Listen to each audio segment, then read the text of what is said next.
Disclaimer, this is funny. You are allowed to laugh. This is a church. Some people wonder why churches were built. I don't, because I like trains.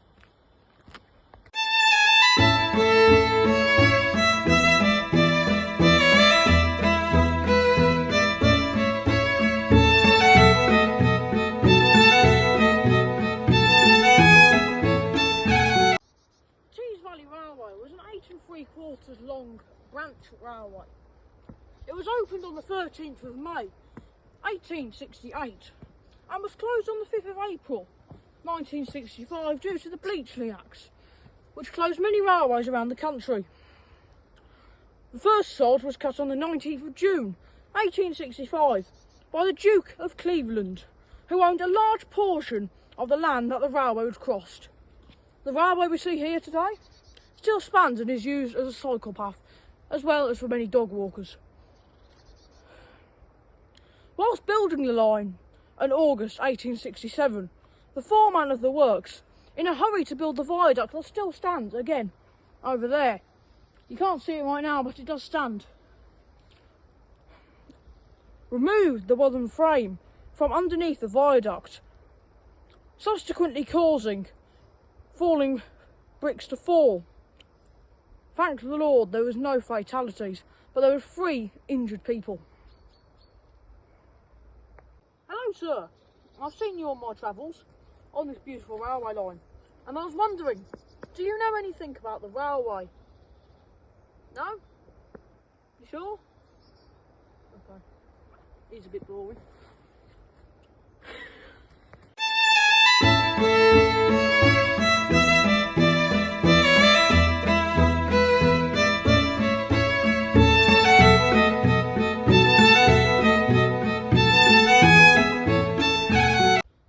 About the railways? I know that it was a part of, or its demise was a part of Mr. Beecham's actions, and closed in 1968. And that prior to that, I believe it probably would have been a very busy line, picking people up from Barnard Castle, taking them up through the Dale into Middleton in Teesdale. And I think possibly it's a little bit of the reason why Coniston also has its other name of Little Sunderland, because probably lots of people came from Sunderland by train, and this would have been their holiday destination. Yes, yeah. And I think we're very lucky to still have it now as a beautiful walkway. Indeed, from Barney through to Middleton. And it's interesting also to see, isn't it, sort of where you can some of the old, well, evidence of the old sidings further on the line just before West Park, and then equally when you can see some of the stones as well that probably would have been used as to form arches for the tunnels, or that formed the bridges that went across. Indeed. I think that's probably about my potted knowledge of it. Is there anything else there, John, I could possibly talk about? I'm not sure. Whatever, okay. As I say, whatever you know. And I think, I know I've looked on YouTube sort of videos of what it used to look like in Coniston Station in its heyday. And I believe that a former station master's buried actually in our cemetery here in the village. I think his is one of probably the first gravestones as you go in there. But if I could be a time traveller, I would love to push reverse and come back and actually see it in its heyday. I suppose what you find is Coniston was a very self-reliant village, wasn't it? But then railway goes and all the shops, there's only about one now, isn't there? Yeah, indeed. And I think as well, probably around the time of maybe its emergence as well, would have been when we'd also got lots of engineering work going on for the reservoirs as well, so it would have probably helped to bring further economy in as well, because those people would have probably needed accommodation, places to stay, not necessarily buying anywhere to live. And I think that's probably why we saw sort of some of the larger houses offering apartments as well in the times. But yeah, that's my knowledge so far. Well, I could probably waffle on about lots that's completely irrelevant, but hope that helps, John. No, thank you, Steph. You're welcome. Thank you. Oh, so that's Steph, member of the general public.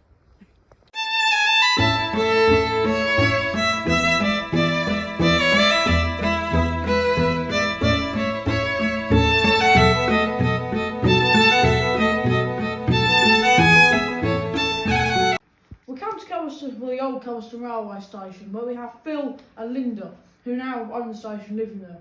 Phil, why did you come to the station to live here? Well, we've been here just under 2 years, and we moved from the south coast. Oh, really? And this, after looking at a few houses, this one turned up. And we're not specifically looking for a railway station as it happened. It just happened to. It was just good luck, really. There's a special word for it, and I can't remember it.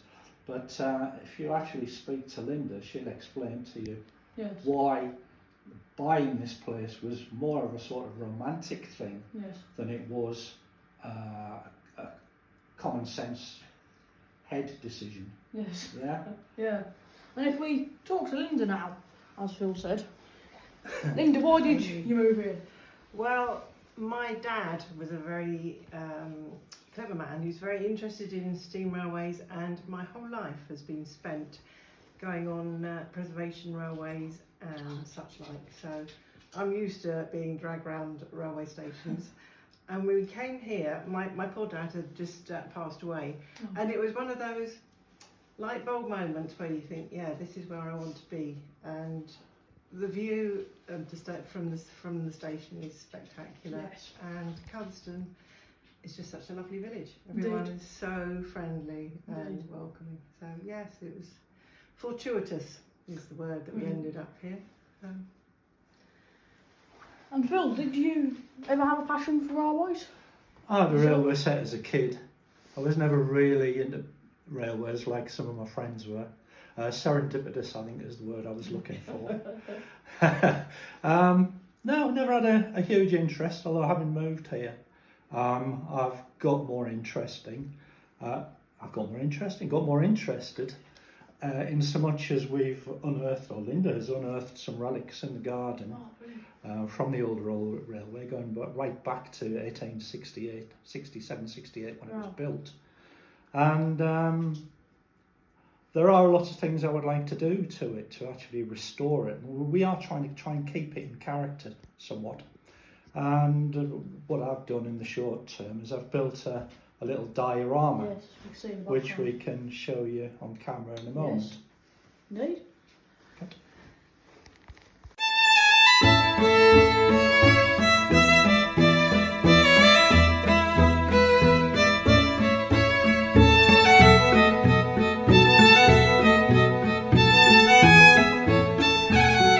We now come to Phil's diorama of the station that he's beautifully made himself. Okay, this is a bit of work in progress, but essentially what it is, it's a layout of this railway station as it was kind of 1945, 1950.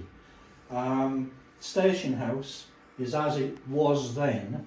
We have extensions on at the moment. We have an extension on the front and there's an extension on the back now.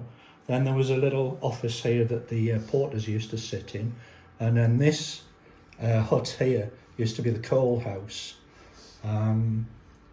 The station is about 68 yards long, I think. This is a depiction of the last train, which is actually two trains back to back, which towed the last 10 or so coaches away from Middleton.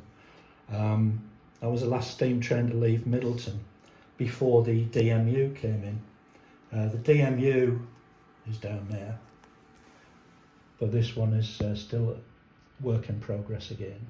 That's the modern one, which ran up to the 30th of November 1964. What people don't realise is that there used to be a siding here. So this siding used to come in parallel with the main line and run to the bridge there, and this is where the goods vans used to come in, and they used to load the livestock, used to load the cattle and the sheep, and to take them up to the market at Middleton or away to Barnet Castle. Phil will now give us a beautiful tour of his house, the old station. Right, so the original front of the station was here. You can look out the windows, you can see the original wall there. This used to be a timber front with a door and a couple of windows, and the clock used to be up in the corner there so the passengers could see the time. But over the course of time, this extension has been put on since it was made a domicile in 1973, I think it was. Round about 1953, in fact, the whole front was taken out because it became an unmanned stop, which meant there was no station staff here. If you wanted a train, you had to just wait in here for the train and then run out when it came. Oh, not quite like flagging a taxi down, but there was nobody here to help you or sell your tickets. And when there were staff here, of course, you'd stand here and you get your tickets through the little ticket window, because the station master and his ticket master would be inside there in the office if you want to go through there. So that's the station master's office. He'd be sitting in here in his little kingdom with a coal fire in the corner there. We've gone a little bit high tech. We've got a little wood burner there. Oh, it's got coal as well. Got a good view out the windows. Obviously he'd sit on this side, they'd sit on this side and pass the tickets through. There is a telephone there, but in actual fact there wasn't a telephone in here until about 1980.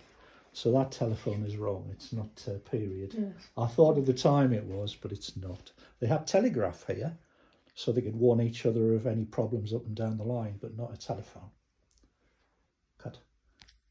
So as we leave what is the booking office, the ticket office, we can go into what we think was another waiting room. It had been turned into a kitchen by the time we moved in, but we think it was another waiting room, and then through that door there used to be what we think was the ladies' toilets, which obviously is what we've turned into a bathroom now. Yeah.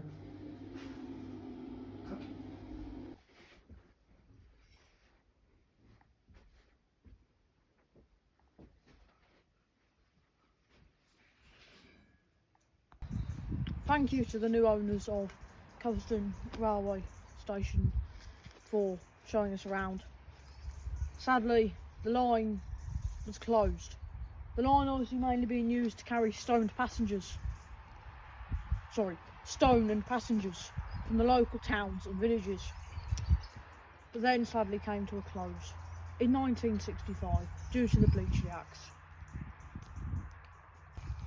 Thank you for watching this thingamadoo documentary presented by me and a camera person. Goodbye.